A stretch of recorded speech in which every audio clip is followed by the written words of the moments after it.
Smartphone, computer, এমনকি মহাকাশযান, আজকাল সবকিছুই চলে একটা জিনিসের জোরে, মেমোরি। কিন্তু কখনো কি ভেবে দেখেছেন শুধু কারেন্ট দিয়ে চলা একটা সাধারণ সার্কিট কিভাবে কোনো কিছু মনে রাখে? চলুন আজ আমরা ডিজিটাল মেমোরির সেই জাদুকরী ক্ষুদ্রতম এককটির রহস্যটাই খুঁজে বের করি। প্রশ্নটা শুনতে খুব সহজ মনে হতে পারে, কিন্তু এর উত্তরের মধ্যেই লুকিয়ে আছে আজকের পুরো কম্পিউটিং জগতের ভিত্তি। মানে কিভাবে শুধুমাত্র কারেন্টের অন আর অফ হওয়াটা তথ্যে পরিণত হয়, এমন একটা তথ্য যা একটা যন্ত্র মনে রাখতে পারে। চলুন এই রহস্যের গভীরে ডুব দেওয়া যাক। আচ্ছা, কোনো সার্কিট কিভাবে মনে রাখে সেটা বুঝতে হলে অনেক সময় আগে দেখতে হয় কোনটা সেই কাজটা করতে পারে না। তেমনি একটা সার্কিট কিভাবে মনে রাখে তা বোঝার সবচেয়ে ভালো উপায় হল আগে সেই সার্কিটগুলোকে চেনা যাদের স্মৃতিশক্তি বলে কিচ্ছু নেই। এদেরকে বলা হয় কম্বিনেশনাল লজিক সার্কিট। ধরুন একটা সাধারণ ক্যালকুলেটর, আপনি যখন 2 আর 2 যোগ করেন উত্তর আসে 4, সিম্পল। কিন্তু ক্যালকুলেটরটা কি মনে রাখে যে এর আগে আপনি কি হিসাব করেছিলেন? না, একদমই না। ওর আউটপুটটা নির্ভর করে শুধু ওই মুহূর্তের ইনপুটের ওপর। ওর কাছে কোনো অতীত নেই, কোনো স্মৃতি নেই। আর ঠিক এখানেই মূল পার্থক্যটা চলে আসে। একদিকে হলো এই স্মৃতিহীন কম্বিনেশনাল সার্কিট, আর অন্যদিকে আছে সিকোয়েন্সিয়াল সার্কিট, যেটা অতীতকে মনে রাখতে পারে। এই যে স্মৃতি ধরে রাখার ক্ষমতা, এটাই কিন্তু আসল জাদু। আর আজ আমরা এই জাদু নিয়ে কথা বলবো। তাহলে প্রশ্ন হলো, একটা সার্কিটে মেমোরি যোগ করা যায় কিভাবে? উত্তরটা হলো সিকোয়েন্সিয়াল সার্কিট ব্যবহার করে। এই প্রযুক্তিটাই কম্পিউটারকে তার স্মৃতিশক্তি দেয়। কিন্তু এটা ঠিক কাজ করে কিভাবে? আসল ব্যাপারটা হলো, এই সার্কিটগুলো শুধু বর্তমান ইনপুট দেখে না, বরং অতীতে কি ঘটেছিল সেটাও মনে রাখে। এই যে মনে রাখার ক্ষমতা, টেকনিক্যালি একেই বলা হয় স্টেট বা অবস্থা। ব্যাপারটা অনেকটা একটা লাইট সুইচের মতো, যার স্টেট হতে পারে অন অথবা অফ। যদি সিকোয়েন্সিয়াল সার্কিটের একটা মূল মন্ত্র বা কি আইডিয়া থাকে, তাহলে সেটা হলো এটাই। এর আউটপুটটা শুধু বর্তমান ইনপুটের উপর নির্ভর করে না, বরং অতীতের মানের উপরও নির্ভর করে। এই যে অতীতকে মনে রাখার ক্ষমতা, এটাই কিন্তু পুরো গেমটা চেঞ্জ করে দিয়েছে। আর ভাববেন না যে এই আইডিয়াটা শুধু বইয়ের পাতাতে আছে। আমাদের চারপাশে এর হাজারো উদাহরণ। যেমন একটা লিফট, ওকে তো মনে রাখতে হয় তাই না, যে ও এখন কোন তলায় আছে? কিংবা ধরুন একটা ট্রাফিক লাইট, ওকে জানতে হয় লাল বাতির পর কোন বাতিটা জ্বলবে। এমনকি একটা ডিজিটাল তালাও কিন্তু সঠিক পাসওয়ার্ডের সিকোয়েন্সটা মনে রাখে।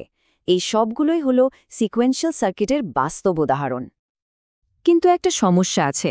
যখনই কোনো সার্কিটের মেমোরি থাকে, তখন একটা বিশৃঙ্খলা তৈরির ঝুঁকিও থেকে যায়। সবকিছু যাতে ঠিক সময়ে সঠিক ক্রমে ঘটে, তার জন্য একজন কন্ডাক্টর বা পরিচালক দরকার, তাই না? ডিজিটাল সার্কিটে সেই অর্কেস্ট্রা কন্ডাক্টরের কাজটাই করে ক্লক। ক্লককে আপনি একটা ডিজিটাল সার্কিটের হার্টবিট বা হৃদস্পন্দন ভাবতে পারেন। এটা একটা নির্দিষ্ট ছন্দে টিকটিক করে সিগন্যাল পাঠাতে থাকে, আর সার্কিটের বাকি সবাইকে বলে দেয় এখন কাজ করার সময় হয়েছে। এই ছন্দটাই সবকিছুকে এক তালে চালিয়ে রাখে। এই যে সিঙ্ক্রোনাইজেশন বা সবকিছুকে এক তালে রাখা, এটা কিন্তু ভীষণ জরুরি। এটা ছাড়া কি হবে? সার্কিটের এক অংশ হয়তো অন্য অংশের আগেই কাজ করে ফেলবে। ব্যাপারটা অনেকটা একটা দৌড় প্রতিযোগিতার মতো, যেখানে একজন বন্দুকের আওয়াজের আগেই দৌড় শুরু করে দিল, তাহলে তো পুরো রেজাল্টটাই ভুল হয়ে যাবে। ক্লক নিশ্চিত করে যে সবাই একসাথে একই তালে পা মেলাচ্ছে। আর এই কারণেই এই যে ক্লক দিয়ে সবকিছু নিয়ন্ত্রণ করা, এটাই ডিজিটাল ডিজাইনের স্ট্যান্ডার্ড প্র্যাকটিস হয়ে গেছে। কারণটা খুব সহজ, এর ডিজাইন করা অনেক সোজা, আর কোনো সমস্যা হলে সেটাও খুঁজে বের করা অনেক সহজ। যেহেতু সবকিছু ক্লকের তালে তালে চলে, ডিজাইনাররা আগে থেকেই জানেন ঠিক কখন আর কোথায় পরিবর্তনগুলো হবে। ওকে, তো আমরা বড় বড় আইডিয়াগুলো তো বুঝলাম। এবার চলুন একদম গোড়ায় যাওয়া যাক। মানে মেমোরির সবচেয়ে ছোট, সবচেয়ে মৌলিক বিল্ডিং ব্লকটা আসলে কি? এই বিল্ডিং ব্লকটার নাম হলো ফ্লিপ ফ্লপ, আর একে আপনি ডিজিটাল মেমোরির পরমাণু বলতে পারেন। ফ্লিপ ফ্লপ হলো সবচাইতে ছোট ইউনিট, যা শুধুমাত্র একটা জিনিস মনে রাখতে পারে, হয় 0 অথবা 1। এটা এই দুটো স্টেটের যে কোনো একটাতে নিজেকে লক করে রাখে যতক্ষণ না বাইরে থেকে কোনো সিগন্যাল আসছে ওকে বদলানোর জন্য। তো ফ্লিপ ফ্লপের অনেক রকম ফের আছে। আমরা আমাদের আলোচনা শুরু করব সবচেয়ে সহজটা দিয়ে, যেটার নাম হলো SR ফ্লিপ ফ্লপ। SR মানে হলো সেট আর রিসেট। এর দুটো প্রধান ইনপুট আছে। একটা হলো সেট, যেটা আউটপুটকে 1 করে দেয়, আর আরেকটা হলো রিসেট, যেটা আউটপুটকে 0 করে দেয়। এর কাজ করার ধরনটা বেশ সোজাসাপটা। যখন S আর R দুটোই 0, ফ্লিপ ফ্লপ তার আগের অবস্থাতেই থাকে, কোনো পরিবর্তন হয় না। S যদি 1 হয়, আউটপুট সেট হয়ে 1 হয়ে যায়, আর R যদি 1 হয়, আউটপুট রিসেট হয়ে 0 হয়ে যায়। কিন্তু একটা বড়সড় সমস্যা আছে। কি হবে যদি S আর R দুটোই একসাথে 1 হয়ে যায়? তখন সার্কিটটা একটা অনির্ধারিত বা কনফিউজড অবস্থায় চলে যায়, যা ইঞ্জিনিয়ারদের জন্য একটা রীতিমতো দুঃস্বপ্ন। কিন্তু ইঞ্জিনিয়াররা তো আর বসে থাকার পাত্র নন। তারা এই অনির্ধারিত অবস্থার সমস্যাটার একটা খুব ক্লেভার সমাধান বের করেছেন। তারা SR ফ্লিপ ফ্লপের ডিজাইনটাকে উন্নত করে আরও নতুন ধরনের ফ্লিপ ফ্লপ তৈরি করেছেন।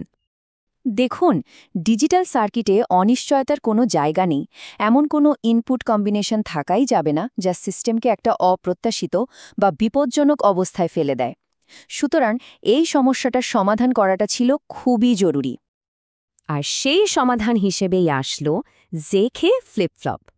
এটা আসলে SR ফ্লিপ ফ্লপেরই একটা উন্নত সংস্করণ, যেটা শুধু ওই অনির্ধারিত অবস্থার সমস্যাটাই দূর করে না, বরং সেটাকে একটা দারুণ দরকারি কাজেও লাগিয়ে ফেলে। জেকে ফ্লিপ ফ্লপের প্রথম 3টা কাজ একদম SR ফ্লিপ ফ্লপের মতোই।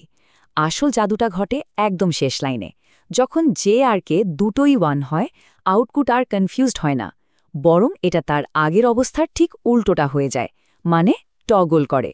সোজা কথায় 0 থাকলে 1 হয়ে যায়, আর 1 থাকলে 0। ভাবা যায় একটা সমস্যাকে কি দারুণভাবে একটা কাজের ফিচারে পাল্টে দেওয়া হলো। তো একবার যখন এই মূল সমস্যাটা সমাধান হয়ে গেল, তখন ইঞ্জিনিয়ারদের জন্য রাস্তাটা খুলে গেল। তারা তখন নির্দিষ্ট কাজের জন্য বিভিন্ন ধরনের স্পেশালাইজড ফ্লিপ ফ্লপ তৈরি করতে শুরু করলেন। যেমন ধরুন ডি বা ডিলে ফ্লিপ ফ্লপ। এর কাজটা খুবই সহজ, কিন্তু দারুণ কাজের। এর কাজ হলো যা ইনপুট হিসেবে পায়, পরের ক্লক পালসে ঠিক সেটাই আউটপুটে পাস করে দেয়। ডেটা সিঙ্ক্রোনাইজ করার জন্য এটা অসাধারণ একটা টুল। আর আছে টি বা টগল ফ্লিপ ফ্লপ।